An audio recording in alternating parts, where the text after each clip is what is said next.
चरण शरण ग्रहण करते हुए आप सभी को प्रणाम। जय सिया राम। आज पावन एकादशी का पर्व है। शिव महापुराण की कथा हम आप सब श्रवण कर ही रहे हैं। हमारे राधा कृष्ण जी का भाव था कि थोड़ी देर एकादशी के दिन सवेरे कुछ हरि नाम चर्चा हो जाए, और वो भी गीता पर। तो गीता तो अनंत है। हमारे साधु समाज में कहते हैं गीता गीतस्य। क्या? गीता गीतस्य माने गीता गीत है। गीता को केवल आप एक शास्त्र, एक उपनिषद, एक दर्शन शास्त्र न समझें। गीता हमारे जीवन में नित्य बजने वाला एक संगीत है।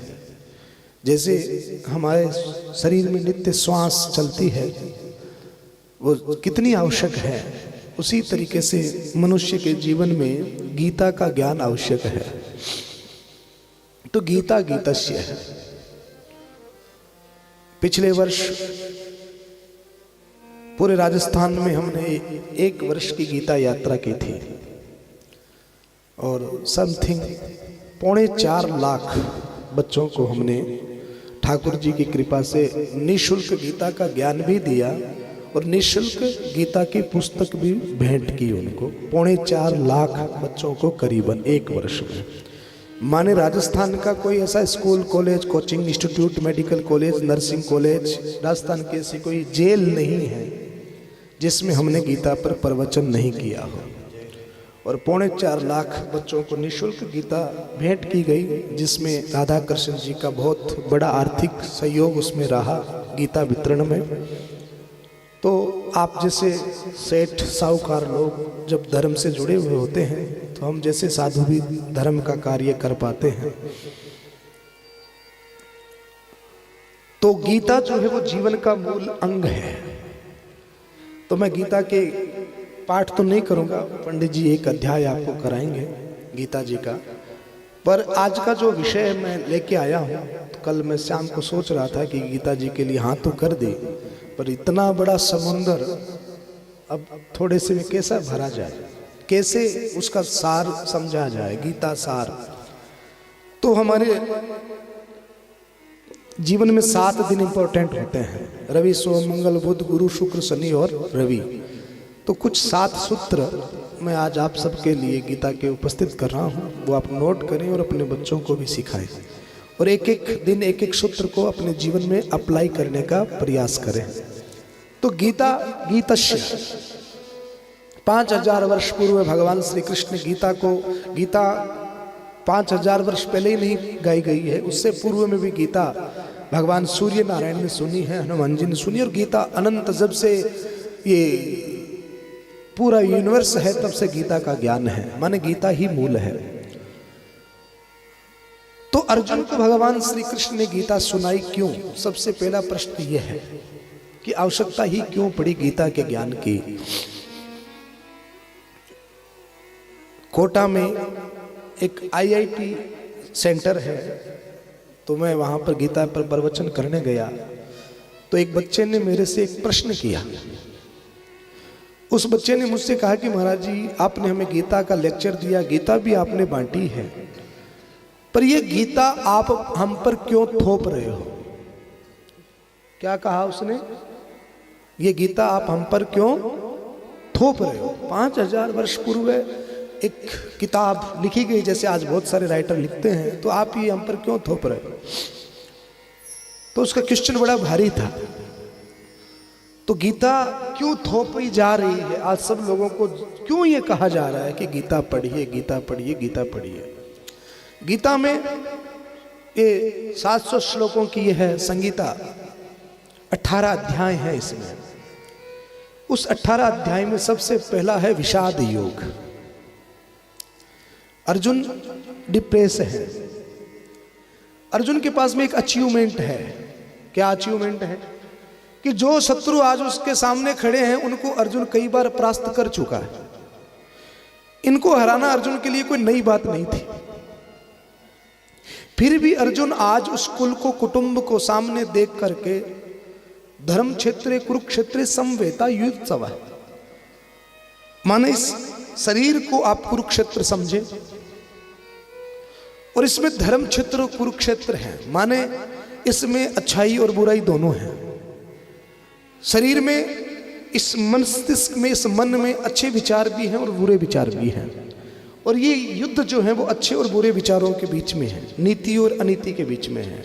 आदमी लड़ता रहता है हमेशा, अच्छाई और बुराई के बीच में झूलता रहता है।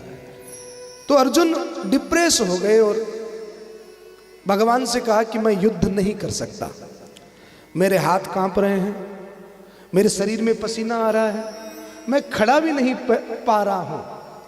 आज के इस आधे घंटे का लेसन का नाम हमने रखा है गीता मेरे जीवन में। क्या नाम है? गीता मेरे जीवन में। तो अर्जुन बड़े घबरा गए और हार करके रथ के पीछे पीछे जाकर के बैठ गए। गांडीव नहीं उठ रहा है, हाथ कांप रहे हैं, पसीना आ रहा है, चक्कर आ रहे हैं। आप सब पढ़े लिखे लोग हो, ये कौन सी बीमारी का लक्षण है? हाँ, ब्लड प्रेशर का, बीपी का लक्षण है। जब बीपी लो और हाई होती है ना, तो क्या होता है? पसीना आता है, शरीर कांपता है, पांव पे आदमी खड़ा नहीं रह सकता, कोई चीज हम हाथ से पकड़ नहीं पाते हैं। तो कुल मिलाकर के बात यह है कि जब युद्ध की वार्ता चली और सामने अपने परिजनों को देखा, अर्जुन सोचने लगा कि क्या क्या होगा। अर्जुन ने सोचा कि कितने लोग मारे जाएंगे, अर्जुन ने सोचा कि कितनी माताएं विधवा हो जाएगी, कितने बालक, ओवर थिंकिंग फिर स्टार्ट हुआ। बीपी माने ब्लड प्रेशर डाउन हो गया, अर्जुन के हाथ से गांडीव छूट गया। तो ये बीमारी आज से नहीं है, प्राचीन समय से है। तब भगवान श्री कृष्ण ने अर्जुन से ये नहीं कहा कि मैं तुझे ज्ञान देता। भगवान श्री कृष्ण ने अर्जुन से कहा कि सुन, तू मेरा मित्र है, ले मैं तुझे एक गीत सुनाता हूं। क्या सुनाता हूं? गीत। आदमी जब डिप्रेस होता है, टेंशन में होता है, तो वो कोई गीत सुनता है, अपने मन पसंद का संगीत सुनता है, मन हल्का होता है। तो भगवान श्री कृष्ण ने अपने मित्र अर्जुन को एक गीत सुनाया, इसलिए साधु ने कहा गीता गीतस्य, और उससे अर्जुन की बीमारी दूर हो गई। आज भी बीपी के लक्षण सेम हैं। जब बीमारी सेम है तो दवाई चेंज क्यों करनी है? आज भी आप डिप्रेस होते हैं, चिंताग्रस्त होते हैं, आप जीवन में कोई भी चुनौती आपके जीवन में आती है तो गीता बहुत उसमें आपकी सहायता करती है। मैं बच्चों से, युवाओं से एक ही बात कहता हूं कि नर्सरी से लेकर LLB, MBA, CA, B.Ed, कितनी बड़ी बड़ी आजकल उच्च शिक्षाएं हो गई हैं। तो नर्सरी से लेकर MBA, B.Ed तक एक बच्चा अपने जीवन में कितनी किताबें पढ़ता है? हजारों किताबें पढ़ता है। माँ बाप की ये गलती रहती है, विशेषता है कि उन हजारों किताबों में वो एक किताब और सम्मिलित नहीं करते, उसका नाम है गीता। जब बच्चे आपके हजारों किताब, इतनी टेढ़ी टेढ़ी किताबें अकाउंट्स की पढ़ रहे हैं, तो एक गीता वो क्यों नहीं पढ़ सकते?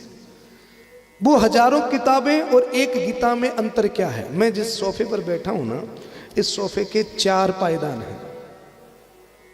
पहला है बल, दूसरा है धन, तीसरा है ज्ञान। बल जरूरी है कि नहीं है?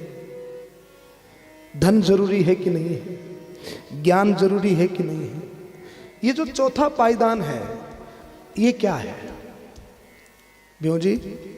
ये क्या है? बल जरूरी है, ज्ञान जरूरी है, धन जरूरी है। ये चौथा जो पांव है, किसी भी इमारत को आप खड़ा करो तो 4 स्तंभ चाहिए। बल का चाहिए, ज्ञान का चाहिए, धन का चाहिए। तो चौथा स्तंभ क्या है? चौथा स्तंभ है आत्मविश्वास। आपका बल, आपका धन और आपका ज्ञान डगमगा जाएगा अगर आपके अंदर में आत्मविश्वास नहीं होगा। स्कूल में पढ़ोगे तो बुद्धि बल आ जाएगा, माने ज्ञान आ जाएगा। काम करोगे तो धन बल आ जाएगा, और व्यायाम करोगे तो बाहुबल आ जाएगा। पर आत्मबल का स्रोत क्या है? माने आप हम सब देखते हैं कि बहुत अच्छे अच्छे उच्च अधिकारी, बहुत अच्छे अच्छे धनवान, बहुत बड़े बड़े एक्टर, हम आए दिन सुनते हैं कि फलाने ने जहर खा लिया, फलाना पंखे से लटक गया, फलाना ट्रेन के नीचे आ गया। माने बड़े बड़े पढ़े पढ़े लिखे लोग भी सुसाइड अटेम्प्ट कर लेते हैं। क्यों? क्योंकि उनके पास में ज्ञान भी था, फेम भी था, पैसा भी था, पर एक चीज की सदैव कमी रही, वो है आत्मविश्वास, जिससे बीमारियां भी होती है, जिससे आदमी हार भी मान लेता है। तो आत्मविश्वास का स्रोत जो है वो भगवत गीता है, और ये संतों के पास में ये धन है। इसलिए संत महात्माओं के पास में आत्मविश्वास बहुत प्रबल होता है, क्योंकि उनके पास में गीता होती है। तो गीता, गीतस्य आत्मबल का स्रोत है। पहली बात, अपने बच्चों को आप गीता पढ़ाइएगा तो उसमें एक बेनिफिट ये होगा कि उसके जीवन में कितनी भी बड़ी चुनौती क्यों ना आ जाए, वो कभी भटकेगा नहीं। लोग अक्सर हम देखते हैं कि जब जीवन में कठिनाइयां आती है तो नशा करना सीख जाते हैं, क्योंकि वो झेल नहीं पाते। वो जो डिप्रेशन जो उनको होता है ना, प्रेशर, वो प्रेशर वो झेल नहीं पाते हैं। आत्मविश्वास की कमी, तो उस प्रेशर को झेल नहीं पाते तो क्या करते हैं, फिर ड्रिंक करना शुरू कर देते हैं। कमी फिर भी किसकी है? आत्मविश्वास की कमी है। तो गीता जिस बालक ने अपने जीवन में धारण कर ली हो तो वो भटकेगा नहीं, न वो सुसाइड करेगा, न वो व्यसन में जाएगा, न उसके जीवन में कोई अप्रिय घटना घटेगी। तो गीता वो स्रोत है जो आपके आत्मबल को वर्धन करता है। फर्स्ट बात, एक स्कूल में एक गुब्बारा बेचने वाला आया। कौन आया? गुब्बारा बेचने वाला आया। तो उसके पास में अनंत गिनत रंग बिरंगे गुब्बारे थे, लाल, पीले, गुलाबी, सफेद। तो छोटे छोटे बच्चों ने उस गुब्बारे वाले से पूछा कि ये येलो वाला गुब्बारा उड़ता है क्या अंकल? उसने कहा उड़ता है। अंकल ये वाइट वाला? बोले ये भी उड़ता है। अंकल ये पिंक वाला? बोले ये भी उड़ता है। अंकल ये वाइट वाला? बोले ये भी उड़ता है। अंकल सबसे ऊपर कौन सा जाता है? उस गुब्बारे वाले ने जवाब दिया, बेटा सबसे ऊपर जाने में कलर का कोई रोल है ही नहीं, कोई रोल नहीं है कलर का। लाल, पीले, गुलाबी, क्या गुब्बारा कलर से उड़ता है? क्या गुब्बारा ऊपर जाएगा तो कलर से जाएगा कि पीला वाला ज्यादा ऊपर जाएगा, येलो वाला ऊपर जाएगा? गुब्बारा ऊपर तक जाता है, इसमें रोल किसका होता है बताओ जरा, बोलो। शालिनी बोलो। एयर का, माने हवा का। जिसके अंदर में जितनी हवा भरी हुई होगी वो उतना ही ऊपर तक जाएगा। हवा माने ऊर्जा। कौन सी ऊर्जा? तो गीता बात करती है आध्यात्मिक ऊर्जा की, भक्ति योग की, कर्म योग की और ज्ञान योग की। तो जिसके अंदर में जितनी ऊर्जा होगी, आदमी धन कमाना ऊंचा जाना नहीं है, बड़ी प्रतिष्ठा पा लेना ऊंचा जाना नहीं है। आपके अंदर में मानवता का कितना विकास हुआ, आपकी सोच उसका कितना विकास हुआ, आपकी सोच वसुदेव कुटुंबकम की हुई कि नहीं हुई, आपने उसको कितना विस्तृत कर लिया, आप कितना ऊंचा सोचते हैं। कई बार ऊंचे घरों में बैठे हुए लोगों की सोच बहुत छोटी होती है। ऊंचे ऊंचे महलों में बैठे हुए लोगों की सोच जो होती है, सोच एक निम्न स्तर की होती है। आप कितना ऊंचा सोच पाते हैं, कितना विस्तार से सोच पाते हैं। तो ये जो ऊर्जा है, सोचने की ऊर्जा, समझने की ऊर्जा, वो जो विवेक है, बिनु सत्संग विवेक न हो। बुद्धि तो सबके पास है, विवेक सबके पास में नहीं है। उस विवेक का स्रोत भी कौन है? बोलो। गीता। माने गीता आपको आत्मबल देती है, गीता आपको विचार शक्ति माने विवेक देती है। गीता का तीसरा फायदा क्या है सुनिए। एक बहुत बड़ा जलाशय है, उस जलाशय के नीचे एकदम माने कमल की जो नाल होती है ना, कमल का फूल तो आप देखोगे एक ऊपर ही ऊपर होता है, पर उसकी नाल जो होती है ना वो एकदम नीचे तल में होती है। तो उस सरोवर के नीचे तल के अंदर में छोटे छोटे कीड़े रहते हैं। समुद्र में, सरोवर में नीचे छोटे छोटे कीड़े रहते हैं। तो एक कीड़ों का परिवार रहता था, एक समूह रहता, एक दल। तो एक दिन उन कीड़ों ने बात करी आपस में कि यार ऊपर क्या होगा, इस जल से बाहर ऊपर क्या होगा। तो बात करके रह गए, पर उसमें से एक ने इस बात पर मंथन भी किया। तो उसने हिम्मत की और उस नाल से चढ़ना आरंभ हो गया। चढ़ते चढ़ते चढ़ते चढ़ते चढ़ते चढ़ते जल से बाहर आ गया। जब वह बाहर आया तो उसने देखा कि बाहर हवा है। उसने देखा कि इस जल से बाहर एक अनंत खुला आकाश है, और उसने देखा कि उस आकाश में एक सूर्य भी चमकता है। कब देखा? जब उस मार्ग पर वो चला, बाहर आया, अब उस कमल के ऊपर आकर के बैठ गया। उसने क्या देखा कि थोड़ी ही देर में उस सूर्य की किरणों ने जब उसका स्पर्श किया, जीवन में पहली बार, फर्स्ट बार, तो ज्यों ही सूर्य की किरणों ने उसके देह का स्पर्श किया तो उसके शरीर में खुजली शुरू हो गई। और खुजली करते करते करते उसने देखा कि उसके शरीर में पंख निकला है, बटरफ्लाई, उसके शरीर में पंख निकला है उस घर्षण करते करते, और वो उस पंखों के सहारे उड़ने लगा। और उसने उस आनंद को महसूस किया जिसकी कल्पना उसने जीवन में कभी की नहीं थी कि मेरे जीवन में ऐसा आनंद हो सकता है क्या, ये संभव है क्या। क्योंकि वो तो एक कीड़ा था उस तलैटी में, जिसको हम कुएं का मेंढक कहते हैं। उससे वो जिसने उसने अपने परिवार में, कुटुंब में, रीतियों में, तिथियों में, मितियों में, और परिवारजनों से, श्रेष्ठ जनों से, जिस माहौल में आप देखेंगे अधिकतर जिस माहौल में आदमी पैदा होता है वो उसी माहौल में ही ढल करके उसी प्रकार से सोचने और देखने लगे। उससे आगे वो सोच नहीं पाता है, उससे आगे सोच नहीं पाता है। अगर आप मेरी फैमिली की बात करें, मेरे परिवार की बात करेंगे, तो मेरे पिताजी को तो हनुमान चालीसा भी नहीं आता है, कभी नहीं आता ही नहीं है उनको। मेरे मेरे मेरे पूरे परिवार में कितनी पीढ़ियों में कोई ऐसा नहीं हुआ जिसकी आध्यात्मिक रुचि हो।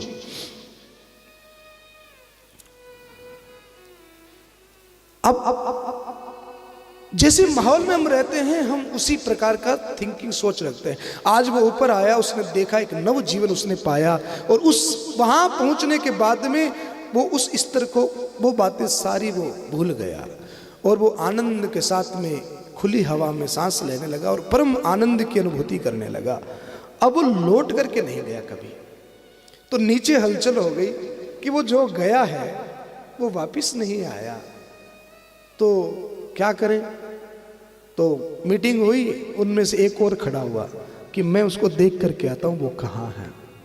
तो वो भी प्रयत्न करके चढ़ा, और उसके साथ में भी वही हुआ। बोले वो तो रह गया, तो लौट के आना वापिस, तू भी उसकी तरह रह मत जाना।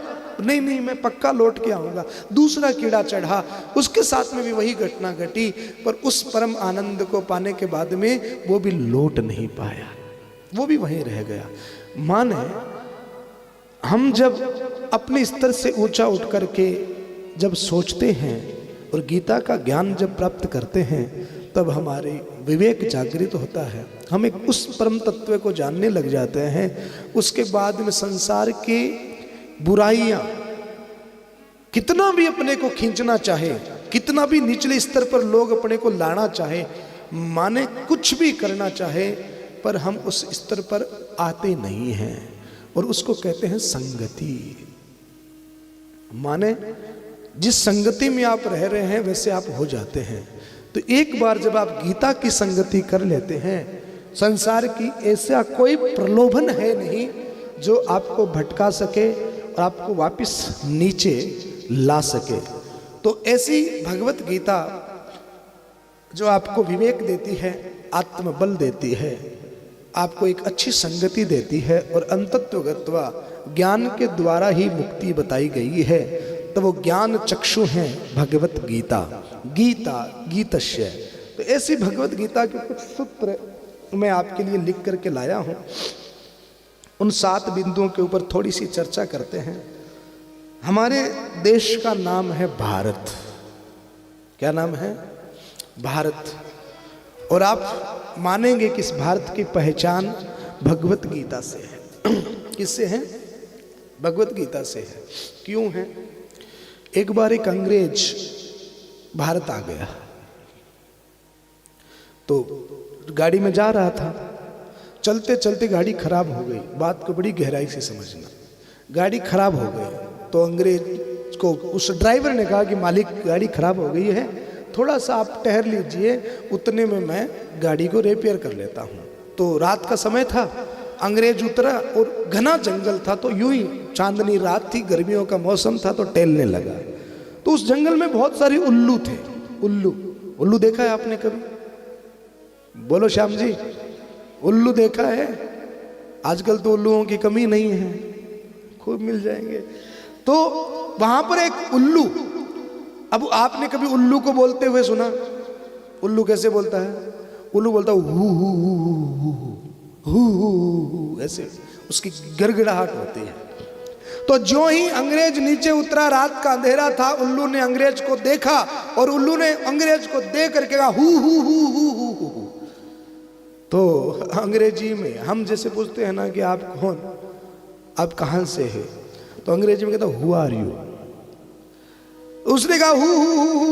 अंग्रेज ने देखा कि कौन है, कोई दिखाई तो नहीं पड़ता, पर ये हु कौन कर रहा है। तो अंग्रेज ने देखा कि शायद कोई है, दिखाई नहीं पड़ रहा, मेरा नाम पूछ रहा है, हु आर यू। तो उसने कहा आई एम पीटर। क्या कहा? I am Peter. अंग्रेज ने फिर कहा, उल्लू ने फिर कहा हु हु हु। उसने देखा कि नाम तो बता दिया, हाँ, अब क्या पूछना चाहता है? ओ शायद मेरे बाप का नाम पूछ रहा है। तो उसने कहा माई फादर्स नेम जॉनसन। उल्लू तो उल्लू ठहरा साहब, उल्लू ने तीसरी बार फिर कहा हु हु हु। अंग्रेज ने सोचा नाम बता दिया, बाप का नाम बता दिया, अब क्या पूछना चाहता है? ओ शायद मेरा घर पूछ रहा है। अंग्रेज ने कहा आई एम फ्रॉम जर्मनी।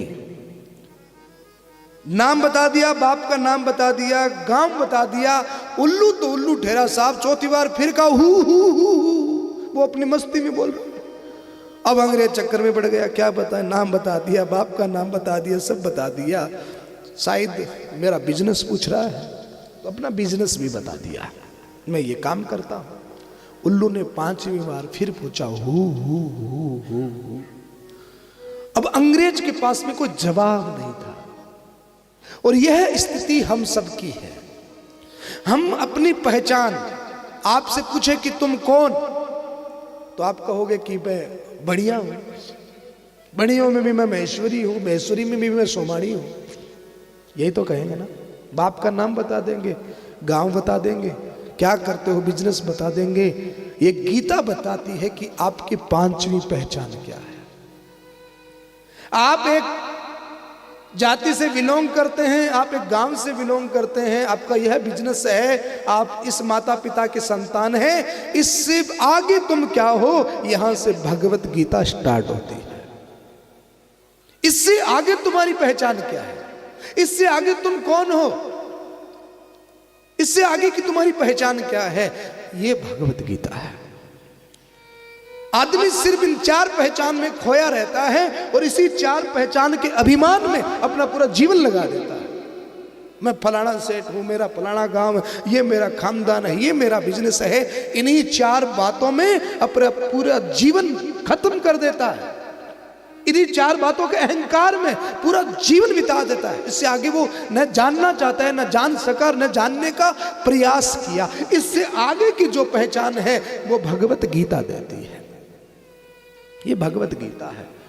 गाय, गंगा और गीता, यह है भारत की धरोहर है, ये भारत की पहचान है। महाराज, इन 5 सूत्रों में सबसे पहला सूत्र भगवत गीता कहती है, भगवत गीता का सबसे पहला सूत्र है जो बड़ा ही फेमस है, आप सब जानते हैं, कर्मण्येवाधिकारस्ते मां फलेषु कदाचन। ये पहला सूत्र है गीता का, सबसे फेमस स्लोगन है ये, कर्मण्येवाधिकारस्ते मां फलेषु कदाचन। अर्थ यह है कि काम करते रहो, फल की इच्छा मत करो। और हमारा स्वभाव है कि फल पहले देखते हैं क्या मिलेगा, फिर काम करेंगे। बोलो राधे राधे। गीता क्या कह रही है? काम करते रहो, फल की इच्छा मत करो। और हम क्या करते हैं, हम पहले ये देखते हैं कि ये करेंगे तो फल क्या मिलेगा।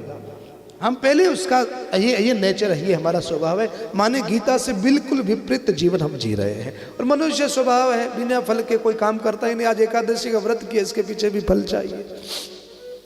आज पुत्रता एकादशी है, बोले पुत्र की प्राप्ति हो जाती है। तो गीता कहती है कर्मण्येवाधिकारस्ते मा फलेषु कदाचन। इसका मतलब क्या है समझे आप?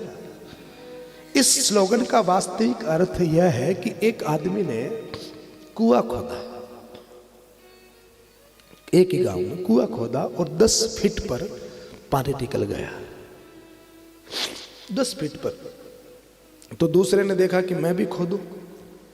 अब उसके दिमाग में एक माइंड सेट उसका हो गया कि इसके 10 फीट पर पानी निकला है, इसके पास ही तो अपना खेत है, तो अपने भी 10 फीट पे पानी निकल जाएगा। ये उसका माइंड सेट है। अब इसके 10 फीट पर निकला तो अपना 12 फीट पर या 15 फीट पर निकल जाएगा। ये उसका माइंड सेट हो गया। अब वो खोदता जा रहा है, खोदता जा रहा है, खोदता जा रहा है, 150-250 फीट भी खोद दिया, फिर भी पानी नहीं निकला। माने हर आदमी की, हर व्यक्ति की, हर जगह की और हर समय की सिचुएशन अलग अलग होती है। आप सबको एक स्तर, एक नजरिए से नहीं देख सकते। तो इसमें आप लोगों की सोच को, जगह को और समय को नहीं बदल सकते हैं। तो इस स्थिति में आप क्या कर सकते हैं? इस स्थिति में एक चीज व्यक्ति को धारण कर लेनी चाहिए, और वो है सफलता का। ये अनुभव का सूत्र बता रहा हूं। उस जगह पर व्यक्ति को एक ही सूत्र लेना चाहिए, मैं अपना बेस्ट कैसे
तो कभी चांद पर जाऊं तो मेरे खुद का फ्लैट।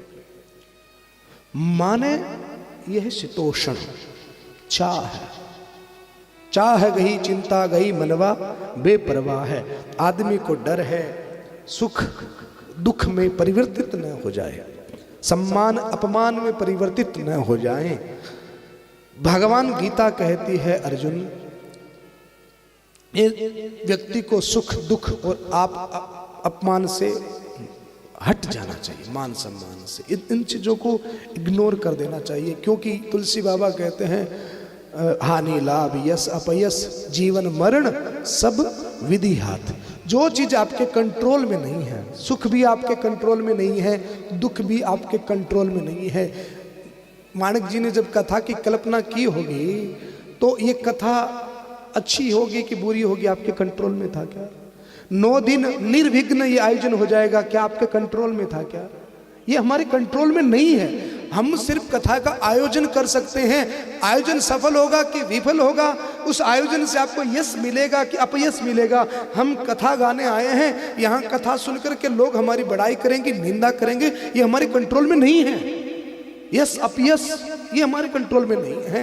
तो क्या ये परमात्मा के भरोसे है?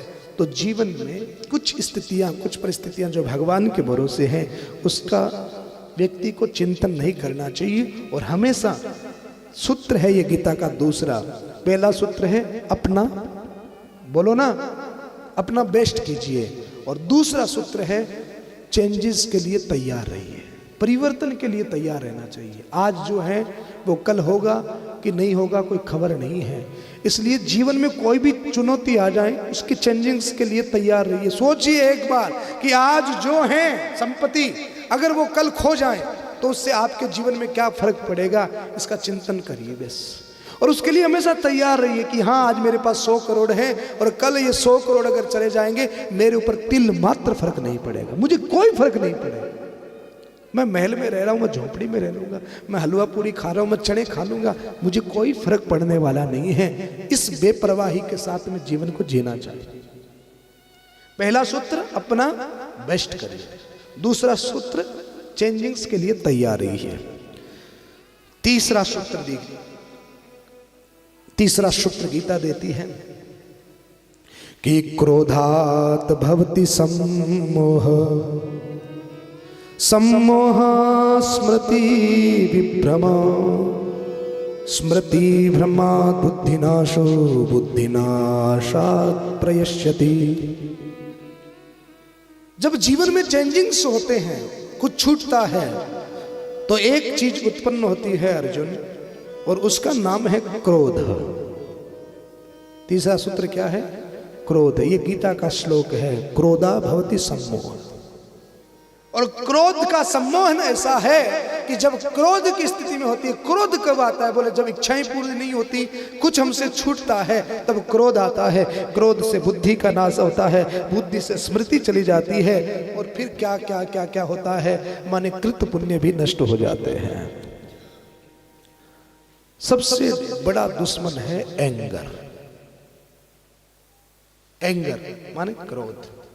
ये व्यक्ति का अंदर का भीतर का शत्रु। बाहर के शत्रुओं से तो हम लड़ लेते हैं, हरा भी देते हैं, पर हम खुद के शत्रु को नहीं हरा पाते। वो सबसे बड़ा शत्रु है क्रोध, जिस पे आदमी विजय नहीं पा पाता। क्रोध, एंगर। एक शब्द होता है डेंजर। डेंजर में डी हटा दो तो क्या बचेगा? एंगर। बहुत करीबी शब्द है। डेंजर माने खतरा, और उसमें से डेंजर का डी हटा दो तो पीछे बचता है एंगर। माने अगर क्रोध है तो खतरा है। किसी के ऊपर आग का गोला उठा करके आप फेंकोगे, उसको तो कब लगेगा पता नहीं, आपका हाथ तो पहले ही जल गया। क्रोध से स्वयं का नाश होता है। तो गीता का यह तीसरा सूत्र कहता है, पहला सूत्र अपना बेस्ट कीजिए, दूसरा सूत्र चेंजिंग्स के लिए तैयार रहिए, और तीसरा सूत्र गीता का कहता है क्रोध बुद्धि नाश। क्रोध से बुद्धि का नाश होता है। क्रोध से बचना चाहिए व्यक्ति को, क्रोध नहीं करना चाहिए। ये गीता का लक्षण है। क्रोध से बचिए। क्रोध का मतलब जैसे बच्चे कुछ गलत कर रहे हैं, मोबाइल चला रहे हैं, तो इसका मतलब नहीं आप उनको डांटेंगे नहीं, ये मतलब नहीं है क्रोध, वो क्रोध नहीं होता है। क्रोध का मतलब होता है कि हम हर समय किसी चीज को लेकर भीतर से घुटते रहे, चलन करते रहे, आक्रोश करते रहे, बिना मतलब पर बार बार मुंह चढ़ा लेना। बच्चों को सुधार के लिए डांटे, पर वो डांट भी 1 मिनट की होनी चाहिए, आधे मिनट की होनी चाहिए, उसके बाद नहीं होना चाहिए। आदमी को सरल सहज, तो क्रोध से बचना चाहिए। गीता का चौथा सूत्र, पहला क्या है? अपना बेस्ट कीजिए। सेकंड, चेंजिंग के लिए तैयार रहिए। तीसरा, क्रोध मत करिए। और चौथा गीता का सूत्र है, संशय आत्मा विनश्यति। बोलो, संशय आत्मा विनश्यति। एक शब्द है अंग्रेजी का सेल्फ डाउट। सेल्फ डाउट माने कुछ भी प्राप्त हो जाए, कुछ भी हो जाए, पर आत्मा उस सेल्फ डाउट की कमी रहती है। क्यों रहती है? बोले भैया जीवन में प्रतिस्पर्धा बहुत है, प्रतिस्पर्धा बहुत है, कंपटीशन बहुत है। व्यापारी को व्यापारी से कंपटीशन है, ये इतना बड़ा कर रहा है तो इससे बढ़िया अपने को करना।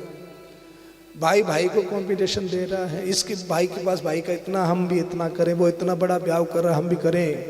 प्रतिस्पर्धा में आदमी जीता है, और प्रतिस्पर्धा के कारण ही सेल्फ डाउट पैदा होता है कि मैं ऐसा कर पाऊंगा कि नहीं कर पाऊंगा। जरूरत क्या है? आप अपना बेस्ट कर रहे हैं ना, फिर जरूरत क्या है? संशय, क्या भाई ने इतना कर लिया, पड़ोसी ने इतना कर लिया, उसने इतना कर लिया, क्या मेरे में कोई कमी है? अरे आप में कमी नहीं है, आपके परिश्रम के साथ में और भी बहुत चीजें आपके साथ जुड़ी हुई, आपका प्रारब्ध आपके साथ जुड़ा हुआ है। आप जब अपना बेस्ट कर रहे हैं, उसके बाद में आपको सेल्फ डाउट नहीं होना चाहिए, उसके बाद में आपको सेल्फ डाउट नहीं होना चाहिए। आदमी 3 ही चीजों से मर रहा है, आज का आदमी 3 ही चीजों से मर रहा है, डाउट, क्राउड और प्राउड। ये तीनों ही चीजें बड़ी बहुत खतरनाक है। तो सेल्फ डाउट से बचें, माने अपने आप पर संशय न करें। आप भगवान के प्यारे हैं, संशय आत्मा विनश्यति। किसी भी कार्य को लेकर के अगर आपके मन में संशय है, भगवान मुझे मिलेंगे कि नहीं मिलेंगे, इसमें भी संशय, क्यों नहीं मिलेंगे, मेरी मुक्ति होगी कि नहीं होगी, इसमें भी संशय क्यों नहीं होगी, मेरी भक्ति बढ़ेगी कि नहीं बढ़ेगी, क्यों नहीं बढ़ेगी, किस बात का डाउट है?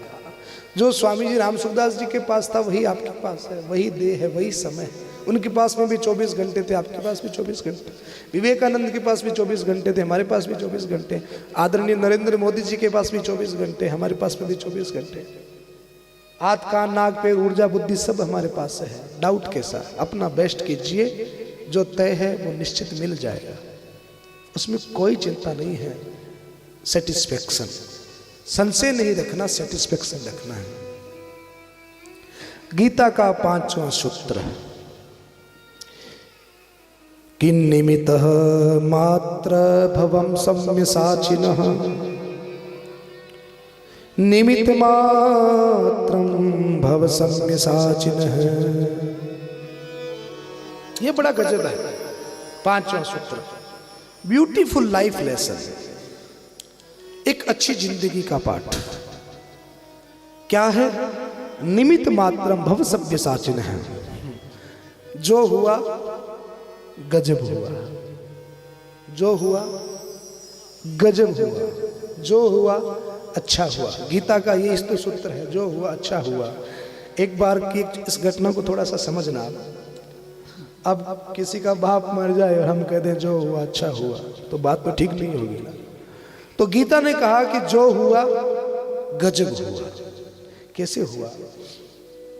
एक बार अकबर और बीरबल की एक छोटी सी कहानी है। अकबर की तीर चलाते समय अंगुली कट गई, तो अकबर चिल्लाया तो बीरबल ने कहा जो हुआ अच्छा हुआ। और ये बात अकबर को बहुत बुरी लगी। मेरी अंगुली कट गई हो, ये बेवकूफ कह रहा है कि जो हुआ अच्छा हुआ, इसको बाहर निकाल दो, बाहर निकाल दो राज्य से। तो बीरबल को बाहर निकाल दिया। तो बीरबल को जब बाहर निकाला गया कि राज्य से बाहर निकाल दो, तो बीरबल ने कहा ये भी अच्छा हुआ, गजब हुआ, ये भी अच्छा हुआ। बात आई गई हो गई, बीरबल को बाहर निकाल दिया गया। एक दिन अकबर अकेला ही अटखेली करने के लिए जंगल में चला गया। भीलों ने पकड़ लिया, भीलों ने पकड़ लिया और मां भद्रकाली के आगे बलि देनी है उसकी। तो बलि देने लगे, जो ही उसकी गर्दन काटने लगे, अकबर अकेला था, जो ही काटने लगे तब साथ के साथी ने कहा कि इसकी बलि नहीं चढ़ सकती। क्यों नहीं चढ़ सकती? बोले अंगुली कटी, खंडित है। ये क्या है? खंडित है, खंडित बलि नहीं चढ़ सकती। और जो ही उसको छोड़ दिया, भैया तू हमारे किसी काम का नहीं, जा, भाग जा।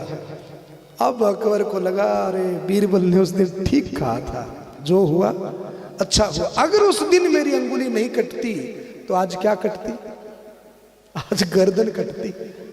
ठीक ही कहा उसने, जो हुआ अच्छा हुआ, वरना आज गर्दन कट जाती। अब तो तुरंत आए राज्य में और आकर के कहा जाओ फटाफट बुला करके लाओ बीरबल कहाँ है।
हुआ गजब हुआ, जो हुआ अच्छा हुआ, जो हो रहा है अच्छा हो रहा है। छठा सूत्र, टाइम ज्यादा ले लिया ना मैंने, है? हाँ, गीता है ये ऐसी। तो गीता जी का छठा सूत्र, स्वधर्म निधनम श्रेय। छठा सूत्र है स्वधर्म निधनम श्रेय पर धर्म भयावह। कि स्वधर्म निधनम श्रेय पर धर्म भयावह। स्वधर्म निधनम श्रेय पर धर्म भयावह, इसका जो मोटा मोटा जो अर्थ लोग निकालते हैं, वो मोटा मोटा अर्थ ये है कि जिस धर्म में आपका जन्म हुआ है वही आपके लिए सर्वोपरि है। माने आपने सनातन धर्म में जन्म लिया है तो वही आपके लिए सर्वोपरि है, दूसरी जगह जाने की आवश्यकता नहीं। ये इसका शाब्दिक अर्थ जो एक भाषा में लिया जाता है। पर यहाँ हम जो अर्थ ले रहे हैं, क्योंकि विषय है गीता मेरे जीवन, हम यहाँ जो अर्थ ले रहे हैं वो है स्वधर्म निधनम श्रेय। स्वधर्म का मतलब है स्वयं का कर्तव्य, मेरा कर्तव्य, अपना काम, स्वयं का काम। मैं एक ब्राह्मण हूं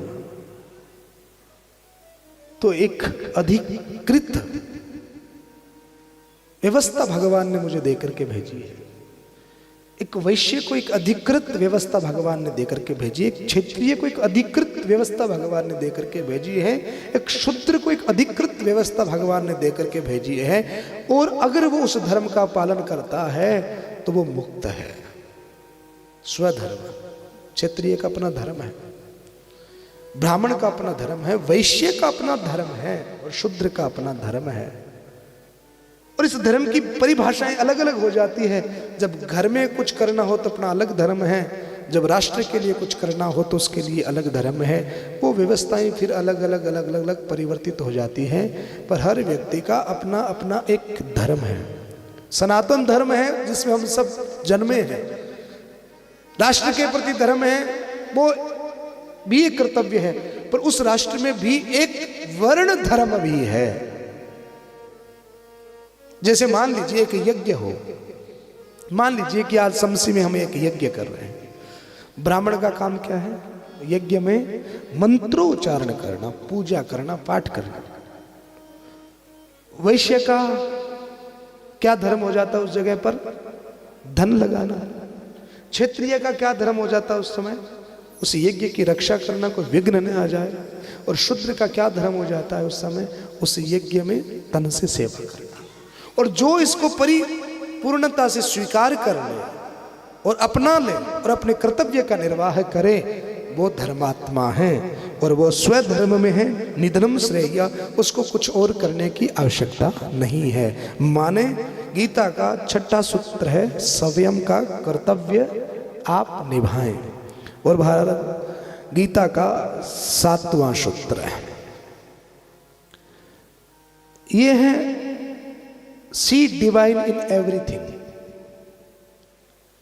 ईश्वरीय, डिवाइन माने दिव्यता, सुंदरता। कौन सी सुंदरता? ईश्वरीय सुंदरता। कि सर्वस्य चाहम, गीता का 7वां सूत्र, कि सर्वस्य चाहम भज सत्यविष्टो मतस्मृति ज्ञानम अपोहनम सर्वस्य चाहम। किसी के दुख में दुखी होना, 7वां सूत्र सुनिएगा। किसी के दुख में दुखी होना धर्म है। इस श्लोक का अर्थ समझिएगा, सर्वस्य चाहम भज सत्यविष्टो मत स्मृति ज्ञानम अपोहनम सर्वस्य चाहम। अर्थ क्या है? किसी के दुख में दुखी होना धर्म है, पर किसी के सुख में सुखी होना महाधर्म है। सी डिवाइन एवरीथिंग। माने हम दूसरों के दुख में तो दुखी हो जाते हैं, किसी को दुख हो तो हम दुखी हो जाते हैं।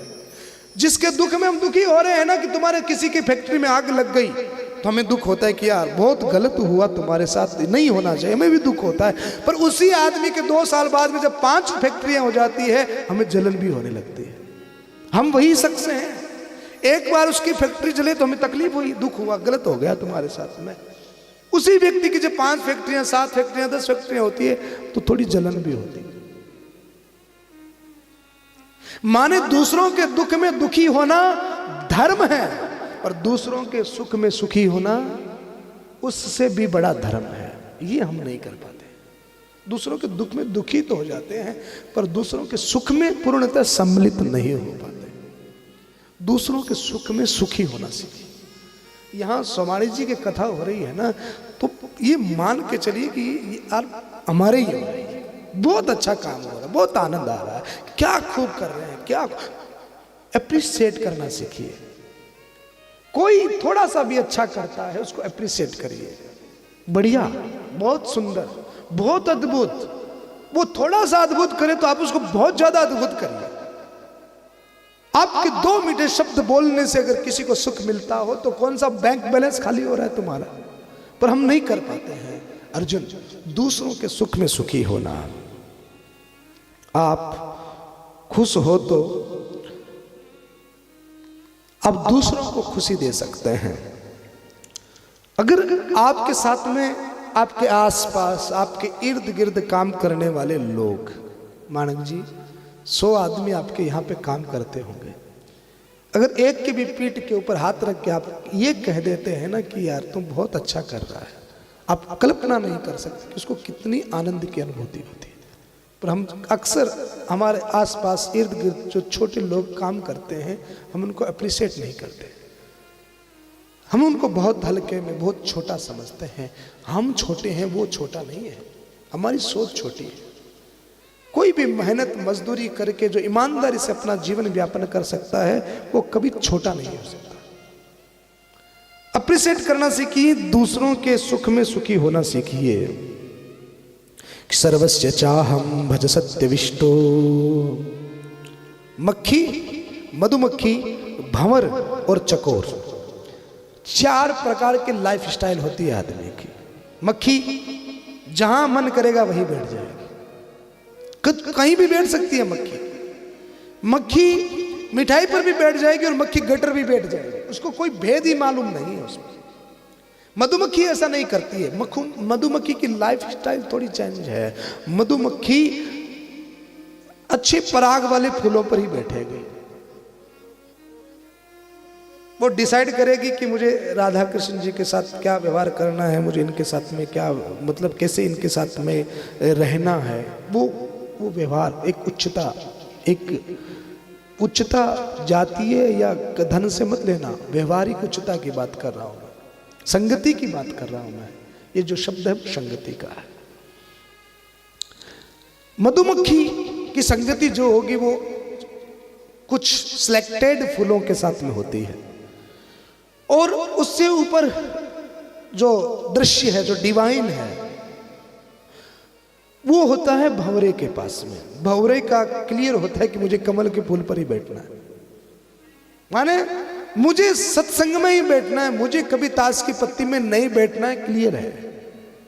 मुझे मोबाइल में कथाई सुननी है, मुझे कुछ और नहीं देखना, ये क्लियर है।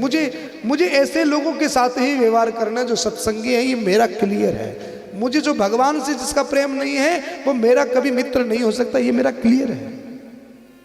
ये भंवरे का जीवन है। और चकोर वो है जिसकी संगति हर कोई चाहता है,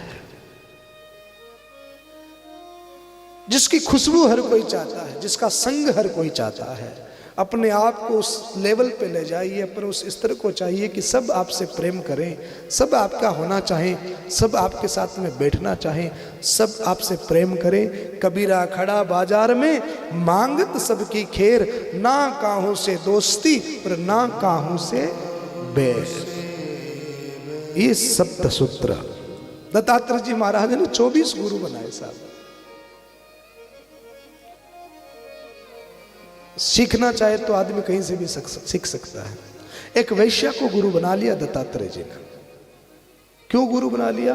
बोले द्वार पर खड़ी हुई पुरुष का इंतजार कर रहे हैं 24 घंटे से, और इतनी तन्मयता से इंतजार कर रही है। उसकी आंखों में जो प्रतीक्षा दत्तात्रेय जी ने देखी, वैश्या के चरण पकड़ लिए और कहा कि काश तेरी आंखों में एक पर पुरुष की जो प्रतीक्षा है, ये प्रतीक्षा काश मेरे अंदर आ जाए उस परमात्मा के लिए, तो वो ठाकुर मेरे लिए आ जाए। पंच तत्वों को, पंच एलिमेंट्स को गुरु बना लिया। पृथ्वी को गुरु बना लिया क्योंकि पृथ्वी में क्षमा होती है। सूर्य को गुरु बना लिया, सूर्य में भेदभाव नहीं होता। करोड़पति हो रोड़पति हो, एक जैसा प्रकाश। हवा को गुरु बना लिया, किसी का संग नहीं। जल को गुरु बना लिया, जिस आकार में जिस रंग में डालो वही रंग है, जल का कोई रंग है ही नहीं, माने हमारी कोई इच्छा ही नहीं, कुछ चाह ही नहीं। हवा को गुरु बना लिया, आकाश को गुरु बना लिया। कोई खंभा नहीं है, ऐसे ही खड़ा है। इस संसार में कोई किसी का आधार नहीं। पत्नी सुखी कर देगी, बेटा सुखी कर देगा, पड़ोसी सुखी कर देगा, धन से सुख आ जाएगा, गोटी से सुख आ जाए, ये सब निराधार बातें हैं। सुख तो भीतर की वस्तु है, आनंद भीतर की वस्तु है। आकाश के कोई आधार नहीं, वैसा ही कोई हमारे जीवन में आधार नहीं है। कुंती के 5 पुत्र थे। कुंती भोज राजा की बेटी थी, पांडव की पत्नी थी। कुंती ने एक दिन सुख का नहीं देखा। राजा की पुत्री सुख नहीं, राजा की पत्नी फिर भी सुख नहीं। अर्जुन, दुर्योधन, अर्जुन, युधिष्ठिर, नकुल, सहदेव जैसे 5-5 पुत्र, फिर भी सुख नहीं। इस बात को कैसे लोगे आप? माने वो सब अपने प्रारब्ध में, भाग्य में, भीतर में जुड़ा है। कोई दे नहीं सकता है, न बेटा, न बहू, न पति, न पत्नी, न कोई और। बोलो हर हर महादेव। तो गीता बहुत अद्भुत है। गीता आपके जीवन में इन 7 सूत्रों को आप अपना लें, बस आपके लिए गीता पर्याप्त है ना। इसी के साथ अभी 3 बजने वाले हैं, फिर ज्ञान चर्चा है। अच्छा, 2 लाख रुपया लगेला। बोलो राधे राधे। कृष्ण जी का भजन हमारा सौभाग्य है कि आज एक भजन सुना देता हूं। कहते हैं कि इस दुनिया में भगवान श्री कृष्ण से बड़ा रोल मॉडल न तो हुआ है न होगा। हम लोग कृष्ण को कितना जानते हैं? बोले भगवान ने रास रचाया, माखन खाया, राधा संग नाचे।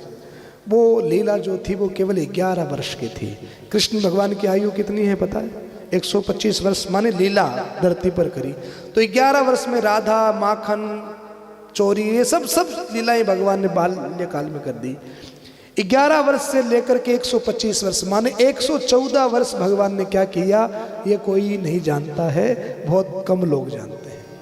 तो कृष्ण को जानना है तो इन 11 वर्षों को छोड़ दीजिए, जिसमें रास हुआ, माखन हुआ, बांसुरी बजी, इन सब को छोड़ करके 114 वर्ष बाद में श्री कृष्ण ने क्या किया, वो जानना बहुत जरूरी है। इसलिए कृष्ण से बड़े रोल मॉडल कोई हो ही नहीं सकते। इसलिए किसी ने एक बड़ा सुंदर पद लिखा है, कृष्ण जैसा, कृष्ण जैसा नगीना नहीं, सारे जग की बजरिया, बजरिया माने बाजा, जैसा नगीना नहीं, सारे जग की बजरिया में। कृष्ण जैसा नगीना नहीं, सारे जग की बजरिया में। कृष्ण जैसा नगीना नहीं, सारे जग की बजरिया में। नीलमणि जड़ाऊंगी, नीलमणि, श्री कृष्ण को माता यशोदा नीलमणि है। भगवान श्री कृष्ण का पहला नाम नीलमणि है। जब वो जन्मे तो उस नवमी की रात, नवमी की सुबह को जब माता यशोदा ने पहली बार भगवान को देखा तो क्या पुकारा पता है, नीलमणि, क्योंकि वो एकदम काले नील रंग के, तो नीलमणि के समान चमक रहे थे। तो यशोदा ने पहला शब्द कहा नीलमणि। तो ये जो मन रूपी मुद्रिका है, इस मन रूपी मुद्रिका में कहते हैं साधु, नीलमणि जड़ाऊंगी, नीलमणि जड़ाऊंगी, मेरे मन की मूर्तियां, नीलमणि जड़ाऊंगी, अपने मन की मुदरिया में। द्वारिका नाथ की आज आप सब लोगों की कृपा से हमारी भी एकादशी बढ़िया हो, कृष्ण चर्चा हो, वरना कमरे में बैठे रहते। ऐसे ही ये राधा कृष्ण जी की कृपा। बोलो हर हर।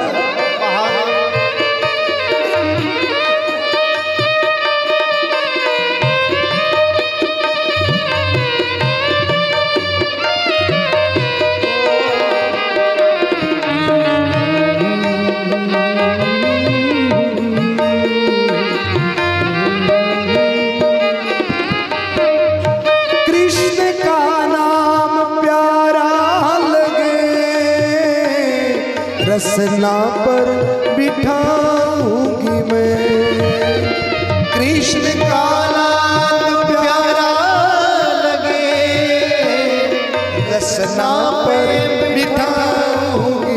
कान का श्रृंगार झुमके है, नाक का श्रृंगार नथनी है, हाथ का श्रृंगार कंगन है, पांव का श्रृंगार पायल है। आपकी जीभ का श्रृंगार क्या है माणक जी? भगवान का नाम ही जीभ का श्रृंगार है। कृष्ण का नाम प्यारा लगे,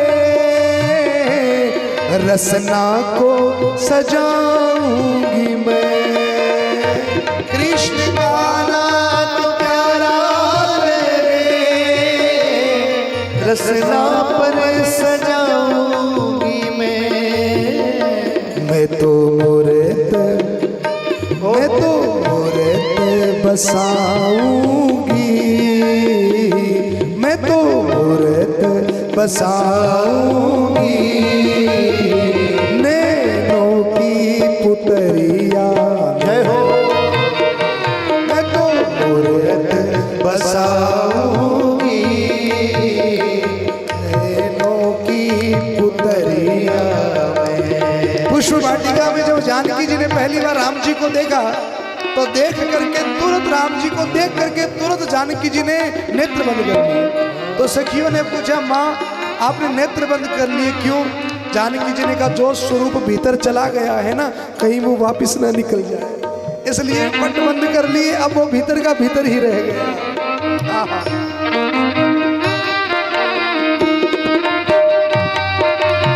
जय हो।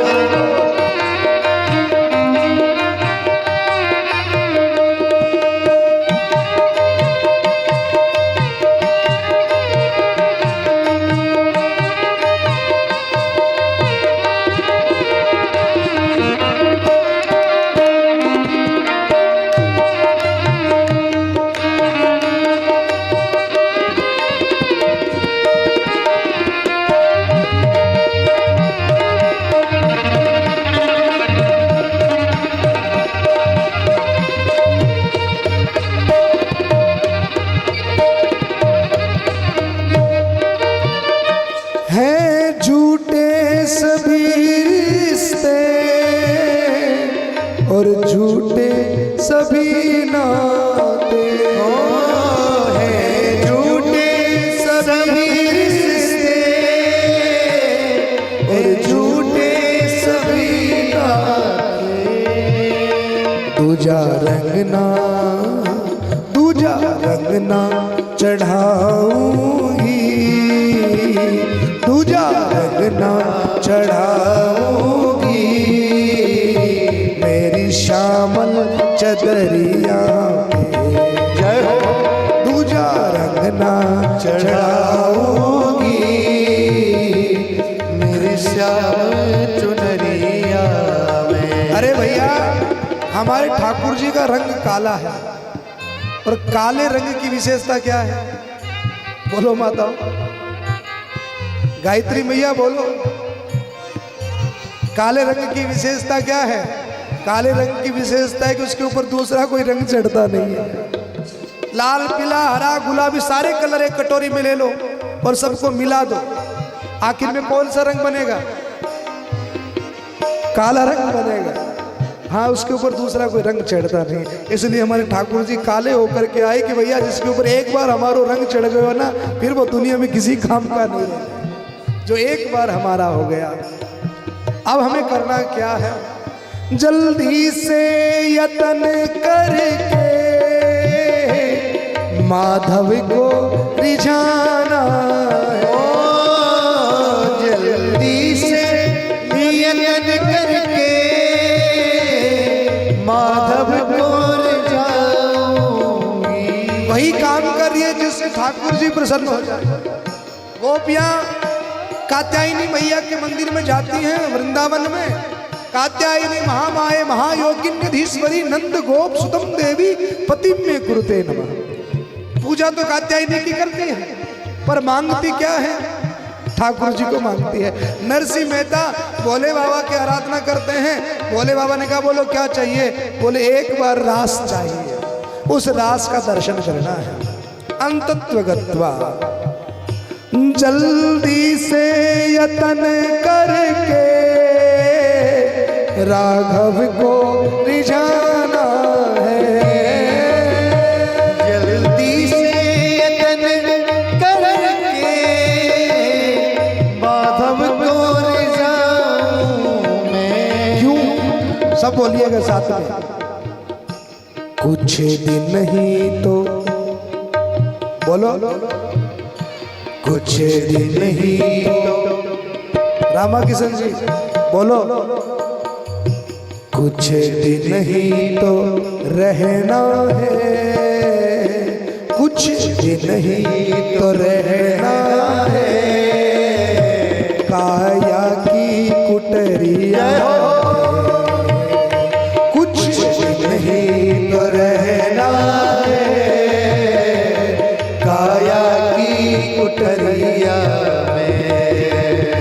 कृष्ण जैसा नगीना नहीं सारे जग की बजरिया में।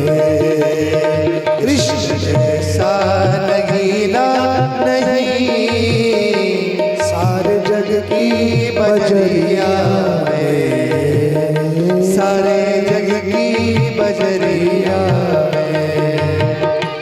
सारे जग की बजरिया बोले कृष्णचंद्र भगवान की जय हो। जय जय श्री